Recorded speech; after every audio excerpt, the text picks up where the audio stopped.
Dear Yorubas, I am here to challenge you. Can anyone among you sincerely tell me how the Igbos has offended you? Any point you raise and prove it, you will be rewarded with a sum of 100 million naira. I mean genuine points. I learned that the Igbos are bad people. They are evil. They should not be trusted. My parents told me years ago. That's my point, you see? Your judgment is based on what you were told, not from experience. Has any Igbo man offended you before?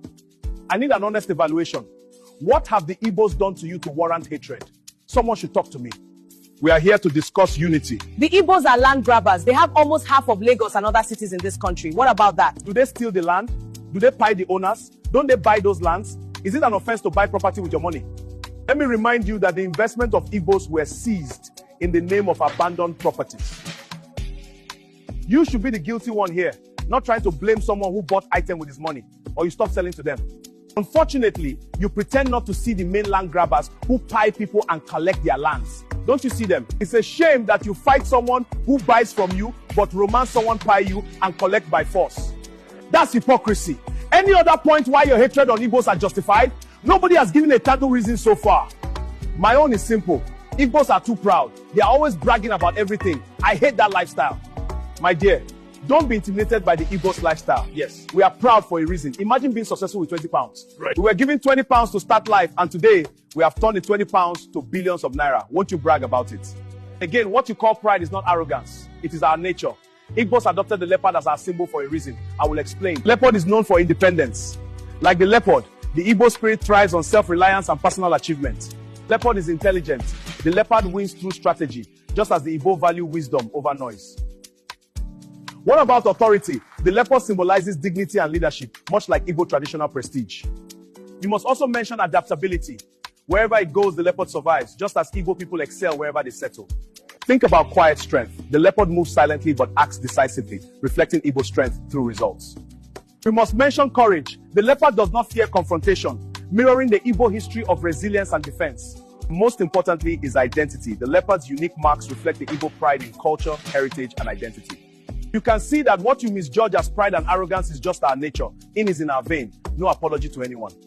Shall we proceed with my question? Tell me what Igbos have done wrong to you that make you to hate them so much. The Igbos said that Lagos is no man's land. Is that not insulting to our Yoruba authority? There you got it wrong. If you are familiar with history, you should know that the phrase was first used by former governor of Lagos. It was Governor Jakonde who stated that Lagos is no man's land. It didn't come from the Igbos. Check your history well. Some Igbos said that on social media. Doesn't mean that Igbos said that Lagos is no man's land. You are looking for excuses. The last speaker is from Ekiti.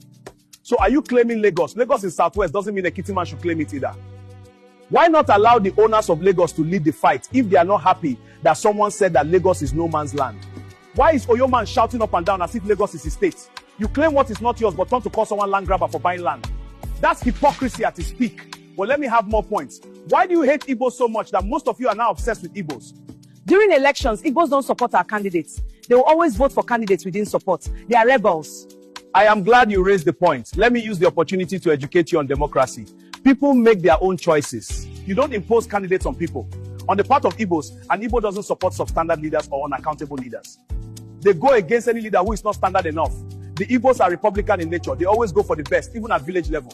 Any other point to justify your hatred on Igbos? No point raised so far has been meaningful enough. I need points that make sense. Igbos destroy Lagos properties during NSAS protests. Is that reason not good enough to justify our hatred on them? Honestly, you are being unfair to Igbos. How was that Igbos protest? Remember, the protest started at Warri before circulating to other parts of the country. Warri is not Igbo land. Then in Lagos, it was peaceful until there was shooting at Lekki toll gate. Most convener of the protests were Yorubas. So, how did you turn to blame Igbos on the protest against SARS brutality, which affected everyone in the country? This is one of your propaganda against Igbos. That was how some of you linked the Kwara issue to IPOB. Your media used propaganda to tag 1966 coup and Igbo coup, even when the participants of that coup have come out openly to debunk it. You insist that Nzogu was an Igbo man that plotted coup, yet you turn to say that Nzogu's village in Delta is not Igbo. You said that Aguiyi is the cause of Nigerian problem. How? Aguiyi introduced unitary system, but go on changing federalism. We've had other military regimes and democracy since then, yet you still blame a man that left the world 60 years ago. What a shame. You keep talking about a coup that happened 60 years ago, but you are afraid to talk about the one that almost happened this year. Cowards! Your propaganda against Ojukwu is that Ojukwu caused civil war. You don't even mention that Gowon failed to implement Aburi Agreement.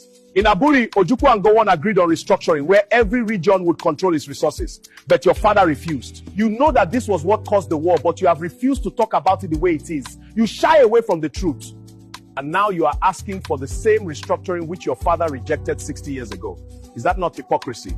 Think about the Igbos must go protest you have always agitated for. We claim one Nigeria, yet you harbor such thought in your heart. Well, for sure, Igbos will leave Lagos one day. But remember the street of Lagos during Christmas period. You think you can survive without Igbos? How many Igbo man shops have you demolished? How many of their buildings have you destroyed? What about shops that got burnt? Remember, they bought those properties with their money. They invested heavily on those places, yet you keep destroying them. Your mother said it in 2019 that you would convert the investments of Igbos to your properties, and it is happening now. Your father threatened with Lagoon how he would push them into it. It happened during 2023 election.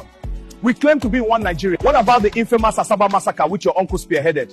Your uncle pied thousands of unarmed innocent civilians. All of you are happy to hear that your daddy initiated the policy that cut food supply, which led to the pain of millions of Biafrans. It is a shame that while Nigerians are calling for electoral reform to ensure free and fair election, some of you are supporting the usual rigging system. Even when Nigerians protested against bad governance, you refused to participate as if you are not facing the same hardship. As others were protesting against hardship, you initiated your own protest on Igbo must go as if your problem is Igbo. Even when President Trump and Americans have enough evidence on Christian persecution in Nigeria, you still find a way to blame Igbos. Even in the church, you still show your hatred on Igbos. A priest stopped church service in Yoruba land because Igbo son was raised. A Nigerian player missed the penalty and you blame the entire Igbo, forgetting that a Yoruba player missed the penalty for World Cup qualification. I can tell you 2,000 ways Yorubas have offended Igbos, but you can't point out a single way Igbo man has offended you. It has gotten worse to the extent that you now transfer the hatred to any Yoruba person who doesn't hate Igbos. What a shame. Imagine your propaganda that an Igbo man pie an Hausa man. Even the person who pie the Hausa man is from Benue. Remember, your attack and propaganda make us stronger. You leave your business to face Igbos. We have not offended you. No matter how hard you try, you can't point out a single way we have offended you. All the things you mentioned have no basis. The only offense of an Igbo man is that he came to your land to progress, and that brings jealousy, envy, and acrimony. Let me say this finally. Messi is marked, Ronaldo is tackled, but nobody cares about useless players. The same is applied to the Igbos. People that carry great destiny attract attention just as the Igbos do. Ponder over this. Remember, as leopard, Igbos cannot be intimidated. I am off.